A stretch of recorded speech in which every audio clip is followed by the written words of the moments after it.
কথাটা শুনতে খারাপ লাগলেও এইটাই সত্য রে ভাই। যে নারী তার ভালোবাসার প্রমাণ দিতে গিয়ে তার শরীর দেখায়, দিন শেষে সেই মানুষটাই খুব নিখুঁত ভাবে ঠকায়।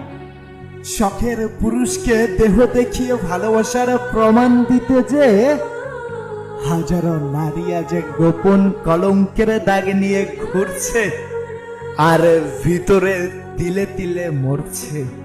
হই আপু, তোমাকে একটা কথা বলে যেতে চাই। জীবনে প্রকৃত মানুষ খুঁজতে গিয়ে নিজের সম্মানটুকু নষ্ট করো না। মনে রেখো, চাহিদা মিটে গেলে পুরুষ কখনো ওই নারীর দিকে আর ফিরেও তাকায় না। হই আপু এবং ভাই, আজ এই অশ্লীল কথাগুলো বলার জন্য তোমাদের সকলের কাছে ক্ষমা চাই।